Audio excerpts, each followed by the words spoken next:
Assalamualaikum warahmatullahi wabarakatuh. Selamat malam bagi teman-teman pendengar dan juga pemirsa semuanya. Selamat datang di podcast Ngendika. Ngobrol inspirasi bareng Naufal Mahadika. Nah, sebelumnya untuk pada episode ketiga pada hari ini kita kedatangan tamu spesial nih. Oh ya, sebelumnya dari tamu namanya adalah J ya panggilannya ya. Raihan Benar, Jibandika. Oke, benar. J, tahu artinya ngendika nggak J? Apa? Tahu artinya ngendika nggak? Nggak tahu tuh apa tuh. Oke, ngendika itu dalam bahasa Jawa itu Ah, bahasa kromo ya, bahasa halus yang artinya berbicara ataupun mengobrol. Jadi, acara kali ini adalah podcast yang mana berbicara, berdiskusi, yang menginspirasi dengan tokoh-tokoh yang ahli ataupun kompeten di bidangnya gitu ya. Nanti kita bakal ngobrol-ngobrol lebih jauh tentang apa nih untuk malam hari ini. Langsung aja disimak aja ya, teman-teman. Oke, langsung aja selamat malam, Ji. malam di. Oke, mungkin bisa kenalan aja langsung kali ya. Mungkin bisa kenalan dari nama Oke. kamu, asal daerahnya Ah, mana, prodi jurusannya apa, dan kesibukan terakhir nih apa nih, J? Silakan, J. oke, perkenalkan nama aku Rehan Julfandika. Biasa teman-teman manggil aku J. Asal daerah aku dari Batam dan prodi jurusan aku dari manajemen, jurusan manajemen angkatan 2019 dan juga kesibukan akhir-akhir ini ya magang sama ngurusin organisasi sih yaitu Hobden. Itu sih Dik. Oke, kelas. Iya, Ini kelas. band ini biasanya orang-orang terkenal ini ya. Ini biasanya di FEB ini paling famous nih ya. Oke, mungkin bisa Aduh. langsung aja nih spill dikit ya. Bisa cerita, sharing-sharing tentang Mm-mm. home band. Ini tuh apa sih sebenarnya? Mungkin bisa ceritain kegiatan dikit. Silakan. Oke, akhir kan aku tadi bilang akhir-akhir ini aku lagi ngurusin Hobden ya. Nah, Hobden itu sendiri adalah lembaga semi otonom di bawah naungan BEM FEBUB, lembaga FEBUB yang menaungi mahasiswa-mahasiswa FEBUB dalam me- dalam berkarya, yaitu berkarya dalam hal musik ataupun juga event organizer. Nah, untuk Hobden sendiri suka nih ngadain event-event musik seperti gigs, terus kemarin juga kami baru ngadain klinik dan juga terakhir kemarin hari Minggu kami baru ngadain launching album. Nah, ditunggu aja nih teman-teman yang mau dengerin karya-karya anak Om Ben. Oke, Masya Allah, mantap. Udah bikin album ya, berarti Mantap. single-singlenya udah ada nih ya, berarti ya. Iya, dari Home Band sendiri sih tiap tahun ada ngeluarin single untuk Ih, band-band, untuk anak-anaknya lah gitu, oke, yang mau mantap bikin banget. karya gitu. Salah satu karya yang terkenal ini biasanya lagu ataupun theme song dari PKK Maba, bener nggak, J? Jadi biasanya Benar, Home Band jadi ini tiap buat komposer gitu ya, gimana tuh? Biasa ceritain dikit. ya biasa tiap tahun kan dari fakultas ada kebutuhan buat PKK Maba ya. Nah, anak-anak PKK Maba kan biasa ada dem song tiap tahun. Nah, Home Band itu biasa dipercaya dari panitia untuk membuat dem songnya tiap tahunnya. Begitu, Dik. Mantap. Dan dari aku maba ya dari tahun 19 itu biasanya Uh, setiap fakultas ospek itu di FEB ya terutama itu punya lagu kebanggaannya masing-masing tuh ya. Dan ternyata Asik, lagu kebanggaan. komposernya itu ya di balik layar behind the scene-nya ini orang-orang hebat dari home band FEB UB. Dan mungkin yang terbaru itu kemarin dari Prime FEB UB ya yang Prime FEBUB lagi benar. anget tahun ini. Oke. Iya, Jadi mungkin bisa dispesifikin lagi untuk tupoksi ataupun tugas ya dari home band sendiri berarti di KMFUB ini mewadahi orang-orang yang suka di art musik gitu ya mungkin mungkin iya. bisa ceritain biasanya latihan berapa kali sih gitu mungkin. Biasa sih kalau anak home band ada pengaturannya sendiri-sendiri karena di home band ini kan menjaring anak-anak ya kami bikinin band satu-satu itu. Nah, kami atur gimana caranya mereka dalam seminggu itu bisa latihan masing-masing. Nah, dari home band itu sendiri sih nggak ada membatasi mereka latihan berapa kali dalam seminggu, tapi dari home band sendiri mewadahi atau memberikan upgrading kepada anak-anak itu sebulan itu sekali. Tapi kalau misalnya band yang mau latihan, itu sih kalau aku ngatur-ngatur jadwal atau anak-anak aku lihat mah tiap band itu bisa 2 kali latihan, 2 sampai 3 kali latihan lah dalam seminggu. Begitu sih, Dik. Oh berarti Nah, dalam satu home band itu banyak klubnya atau benar, banyak timnya gitu ya benar. Banyak bandnya, benar. berapa tuh kalau boleh tahu. Untuk tahun ini talentnya home band itu ada, aduh aku lupa sorry. Untuk anak-anak baru itu ada 4 band, ada 2 soloist. Nah kalau digabung itu ada 6 band, 4 solois yang di home band sekarang. Wih, keren, keren, keren. Mm-mm. Jadi ketika kita ngundang home band itu ternyata belum tentu orang yang sama ya, karena ada banyak personil gitu Benar, ya. iya, benar sekali. Oke, mantap. Mungkin ngomong-ngomong tentang band nih. Band kamu paling favorit apa nih, J? Band favoritmu apa nih? Aduh, kalau band favorit banyak ya. Kalau ditanya Oke. band favorit. Dari dulu sampai sekarang ya banyak, gak cuma satu. Cuman yang dari SMA sampai sekarang yang masih aku dengerin sih, nama bandnya Bara Suara, kalau teman-teman pada tahu. Oke, itu genrenya apa tuh? Di genre Wah, aliran pop atau yes, atau apa? Bara Suara itu band rock alternatif. Band rock lah Oh, band istilahnya. rock. Mm-mm. Oke, mantap. Mungkin bisa spill dikit nih ya. Mungkin secara umum ya, untuk band sendiri itu alatnya itu apa aja sih? Mungkin di home band sendiri ya terutama. Jadi bagian-bagiannya Oke. apakah mungkin dari vokalisnya sampai yang lain-lain tuh bisa ceritain dikit. Kalau di band pada umumnya, yang kita tahu kan ada vokalis pasti, terus ada gitaris. Nah gini deh, ada satu formasi umum band. Biasanya ada 4 orang, ada vokalis, ada drummer, ada gitaris, ada basis. Nah, kan kalau alat musik lain banyak ya, ada keyboardis juga, terus ada alat tiup, ada saxophone dan yang lain, terus ada kayak perkusi, ada gendang-gendang gitu. Banyak sih format format band macam-macam, tapi secara umum format band itu ada bass, gitar, vokal, sama drum gitu. Itu yang aku tahu. Bass, gitar, Gitu deh. drumnya itu basic untuk anak-anak band ya. Iya, Oke, basic banget. mantap. Nanti mungkin siapa tahu membuat band gitu ya itu minimal ada personelnya itu lengkap ada itu ya semuanya. Oke, langsung aja kita langsung masuk ke sesi selanjutnya ya, J ya. Nanti kita masuk sesi mitos atau fakta. Asik. Oke, jadi ini sesi mitos atau fakta. Nanti dari aku bakal menanyain beberapa hal, isu-isu yang mungkin berkaitan dengan band. Kemudian nanti J bisa jawab ya mitos atau fakta dan mungkin bisa jelasin juga, klarifikasin ya. Ini misalnya mitos kenapa, kalau fakta apakah Oke. benar tuh kok bisa gitu ya. Oke, Oke. langsung aja. Pertanyaan pertama, apakah join home band harus pintar salah satu alat musik? Mitos atau fakta? Mitos. Mitos. Gimana tuh? Oke, mitos. Karena di home band dari dulu nerima orang yang mau belajar satu. Dan kebetulan 2 tahun terakhir kami menerima posisi sebagai manajer dan juga sebagai organisasinya aja untuk jadi staff gitu. Jadi mitos. Oke, berarti secara event organizer sekarang ya sudah ada ya. Benar. Oh, keren Iya. keren keren keren. Dan mungkin kalau misalkan boleh spill juga pasti ke jalan-jalan kan ya, karena kan tampil home band pasti jalan-jalan keluar kota. Biasanya ikut berarti ya. Ya, jalan-jalannya ke Batu. Nggak, kadang ya kalau misalnya ada kayak senior-senior yang udah punya band yang udah sukses gitu, ya mereka terakhir kemarin ada band alumni FEB ya tur Jawa Jawa Timur, ada yang ke Madiun, ada yang ke Sidoarjo gitu. Ya doain anak-anak Komben bisa nyampe level ke sana lah. Oke, mantap. Iya.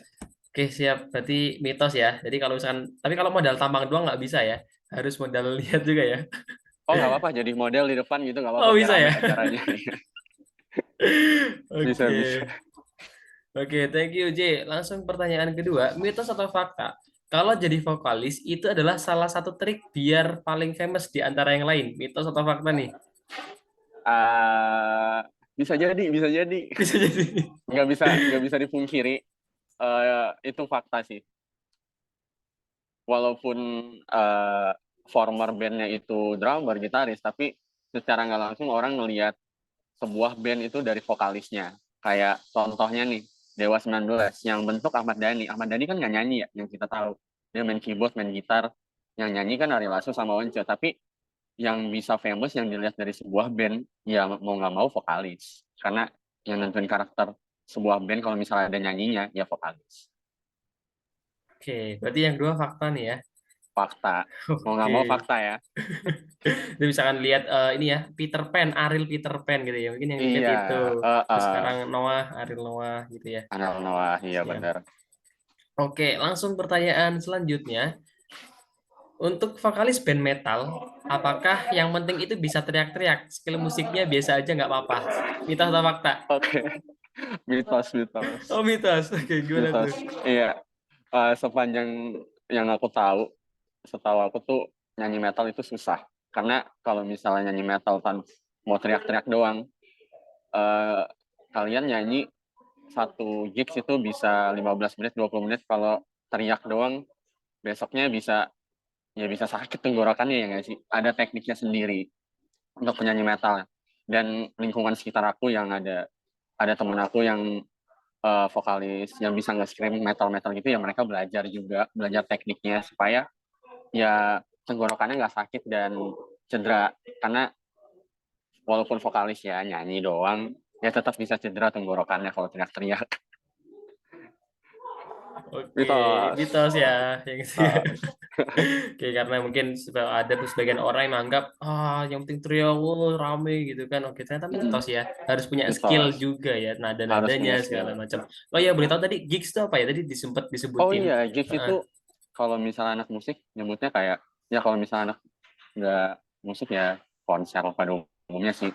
Tapi lebih seringnya disebut gigs biar gampang. Oh, oke. Iya. Jadi 15 menit ya kurang lebih dalam satu gigs gitu ya. Iya, bisa 10, bisa 15 kan kalau teriak 1 menitnya sakit kan. Bener-bener. Iya. Besoknya udah serak-serak basah ya Iya, kayak udah serak-serak cakarakan gitu ya. basah. Jadi Iya, besoknya nggak bisa ngomong nggak bisa malah. ngomong. Iya. Iya. Oke, terima kasih. Langsung lanjut pertanyaan selanjutnya. Mitos atau fakta, dari genre musik yang ada, yaitu rock, hip hop, reggae, dangdut, jazz, dan lain-lain, genre pop Mhm. adalah genre yang paling disukai oleh anak-anak muda, milenial. Mitos atau fakta? Fakta. Fakta. Oke. Iya. Mungkin dari diri sendiri juga nih, atau gimana nih? Iya. Kalau pop yang kita tahu kan itu musik yang ya pop. Pop aja singkatan dari populer. Populer. Ya, populer. Ya musik pop ya musik yang bisa diterima oleh semua kalangan. Karena dari nadanya, dari komposisinya, dari yang lain-lain kan emang dibuat segimana mungkin supaya pasar bisa menerima, semua orang bisa menerima musik itu. Jadi eh, benar sih, pop adalah genre yang paling difavoritin anak muda ya. Oke. Mungkin dari J sendiri juga paling suka pop nih, atau ternyata suka reggae gitu? Aku sih, ya pop, pop pasti ya. Setiap orang Pasti ya. mau nggak mau pasti dengerin pop. Mau di mall, mau di apa kan ya dengerin pop ya. Ya. Iya, pasti. Sukanya pasti ada popnya lah. Oh ya, kalau jazz itu kalau mau konfirmasi aja, itu lebih banyak Mhm. ke alunan musik gitu ya kalau nggak salah. Jadi lebih banyak musiknya Iya, daripada vokalnya, bener nggak sih? enggak sih sebenarnya. Oh nggak juga. Ada musik jazz yang nyanyi juga, cuman kebanyakan dari kita dengerin kalau misalnya di Gramet misalnya ya, Hmm. ada musik ten, ya itu orang bilangnya jazz lah. Padahal ya udah Hmm. musik aja gitu. Ya mungkin Oh, gara-gara stigma masyarakat aja sih kalau musik jazz. Soalnya aku kurang ngulik musik jazz takut, takut nih. kenapa tuh? Ya gitu sih. Ya kan nggak belajar ke situ. Tapi yang aku tahu Ah, ya musik jazz ya nggak soal instrumentalan doang. Namanya instrumental. Nyanyi-nyanyi berarti beda ya juga. instrumen sama jazz ya. Oke, Ya beda. oke lanjut ke soal terakhir. Mitos atau fakta, kalau genre musik religi adalah genre yang tidak bisa sembarangan orang nyanyiin. Bener nggak tuh? Mitos atau Wah, fakta? nggak semua. Kalau menurut aku pribadi sih mitos ya. Mitos, oke. Mitos. Karena ya musik ya musik semua orang bisa mainin, nggak tidak terkecuali religi. Ya religi kan balik lagi sih. Aku tergantung, aku nggak bisa jawab itu mitos atau fakta karena semua orang bisa main musik apapun itu musiknya. Tapi kalau religi kan bisa dari liriknya ke agama kan. Ya, Jadi ya kan semua orang juga punya pendapatnya masing-masing soal agama kan. Jadi menurut aku ya sah-sah aja semua orang bisa main musik religi atau bisa bikin musik religi atau dengan musik religi gitu sih. oke. Uh, Oke, berarti mitos ya. Jadi nggak harus nih, misal harus dari kalangan kalau misalkan Muslim dari Ustadz gitu ya. Nggak harus dari iya, misalkan yang Kristiani harus dari pastor uh, gitu-gitu ya. Jadi nggak iya gitu ya. benar. Oke, Bener. terima kasih. Jadi udah selesai ya untuk sesi mitos atau fakta. Lumayan cukup Wah, menarik tadi ya. Ada lumayan berapa? cukup cepet ya. Cepet dan menarik ya. Iya, karena tadi ada beberapa yang mungkin banyak dipikirkan oleh kalangan masyarakat umum gitu ya, dan ternyata ada yang mitos dan Iya, juga fakta di realitanya gitu ya. Oke, langsung aja iya benar. menuju sesi yang hampir terakhir nih ya. Mungkin Wah, kalau boleh tahu nih ya, proses buat satu lagu ya, mungkin tadi dalam mm-mm. kaitannya misalkan temsang gitu ya dalam setiap tahun, itu berapa lama sih waktunya dan mungkin kalau boleh spill ada harganya nggak sih nih kalau misalkan mau kita request minta Oke. lagu gitu, silakan. Heeh. Oke, kalau dari sisi waktu itu tergantung orang yang nyiptain. Kadang ada kan proses penulisan lagu sampai lagu itu bisa didengerin di digital streaming platform di SP, bisa disingkat. Itu kan panjang ya, mulai dari brainstorming ide lagu itu mau apa, terus penulisan liriknya seperti apa, terus mau bikin nadanya atau vokal lainnya. Ya, itu tergantung tiap tiap orang sih. Bisa bisa sehari jadi, bisa kayak ini lagunya aku pernah dengar lagunya Krisdayanti, Pilihlah Aku itu aku dengar Cantik. dari Nah, penciptanya, dia nah, dia nah, cuma gitu ya. dia cuma nemu nadanya sama liriknya itu cuma 5 menit, dan itu di toilet dia nemunya. Ya, Oh, itu tergantung masing-masing penulis sih. Cuman ya normalnya kadang sebulan nulis lirik, terus sebulan 2 bulan rekaman, terus upload lagunya ke DSP, habis itu ya udah ya 3 bulan kayaknya ya menurut aku ya. oke, berarti kalau Ah, misalnya ah. dalam setahun bisa produktif banget nih, bisa sekitar Iya. 4 lagu ya, jadi Ah, jadi satu ah. album gitu ya. Oke. Nah, kalau misalnya tadi Dika nyinggung soal harga, ya pasti ada harganya. Kayak Hmm. untuk rekaman ya pasti pasti ada biaya rekaman, ada biaya biaya publishingnya lagi, terus biaya nyewa studio buat latihan pasti ada. Itu Ah, ah. berapa? Kisaran berapa kalau Wah, bisa kisaran ya. dikira-kira? Ya, Kalau kisaran rekaman kan, kalau misalnya band banyak ya. Band ya. ada alatnya ada berapa gitu. Kalau misalnya yang murah, satu band buat satu lagu itu bisa kisaran 500 sampai 1 juta per satu lagu. Nah, Kak, itu masih tingkatan amatir, belum Oh, yang amatir. iya, masih amatir, itu baru rekaman. Nah, kalau misalnya yang udah ya kayak artis-artis gitulah ya. Ya dia bisa rekaman itu sendiri bisa 600 sampai 1 juta, bisa mixing mastering itu bayar lagi. Mixing mastering itu supaya lagunya bisa kita dengar bagus gitu, nggak kayak rekaman doang. Itu bisa di atasnya 1 juta bisa. Terus setelah mixing mastering, terus publishing lagi ke publishing, maksudnya nge-publish ke media-media kan itu bayar juga ya. Nah, itu ada biaya lagi dan aku kurang tahu soal itu ya. Bisa jadi satu lagu itu bisa nyampe jutaan gitu. Nah, kelasnya mungkin Uh, kayak Tulus, Yura Yunita iya, gitu-gitu ya mungkin yang udah benar. gede pasti ya Iya, sesuai lah ya karena memang sesuai. uh, sesuai budget ada uang ada barang gitu ada ya. uang, ada barang, ada penghasilannya juga kan. Ada Betul, yang masuk betul. dong. Iya. Oke, ini masuk ke pertanyaan terakhir nih aja ya. Mungkin bisa kasih tahu nih buat para pemirsa pendengar semuanya, bisa nggak sih kasih tips and trick ya? Kalau misalkan mau buat band gitu ya, mungkin kalau di Malang kita tahu kayak US Band gitu ya, film US Band gitu ya. Kan kita lihat film di US Band itu natural ya dalam artian mungkin ya sekerumpulan orang aja sekolah kemudian yang penting ada komposisinya pas gitu. Tadi mungkin gitaris, vokalis dan band tadi drum Ya. itu yang penting Mm. udah ada terus bisa main atau perlu apa nih mungkin bisa spill bagaimana tips and triknya buat satu band tuh kayak gimana sih minimal modal apa gitu misal dengan Oke. Gimana ya? Aku sendiri juga punya band dan terbentuknya juga udah gitu aja gitu. Tapi kalau misalnya band tuh kebentuknya gampang, tinggal tinggal ngajak, terus ngeband, ngajak ke studio, udah jadi tuh bandnya tuh. Cuman kalau misalnya mau lebih lanjut, mau bandnya ke konser-konser, ya perlu ada manajemennya, perlu ada manajernya, perlu ada yang ngatur ini band bisa ngasilin atau enggak sih. Jadi kalau misalnya band perlu mau ngasilin, mau lanjut, menurutku harus ada manajer yang bisa ngatur pemasarannya gimana, hubungan antar pemain gimana. Terus pas mereka dapat job, dapat konser, harus ada manajer yang ngatur tentang venue, tentang teknis segala macam yang ada di band itu. Ya tipsnya untuk pertama sih punya manajer ya, punya manajer band yang bisa lah ngatur ngatur si band ini buat lanjut. Ya itu sih tips and trik pertama awal banget. Ya keduanya ya jaga hubungannya ya, itu tergantung pihak bandnya lah. mau gimana nya gitu sih. Oke, berarti punya Eh, manajer dan menjaga hubungan antar tim. Ini masih buka lowongan iya, ya nih, loker-loker manajer? masih buka, bandku buka Em, manajer sama buka dokum ya, dokumentasi. Wih, Ya, ya. nanti mungkin bisa langsung Canda gue. klik di bawah ini. Ya, di Enggak ya? bawah ini. Canggih juga nih. Oke, thank you ya, J, buat sharing-sharing singkatnya. Thank you Dan juga, juga thank you.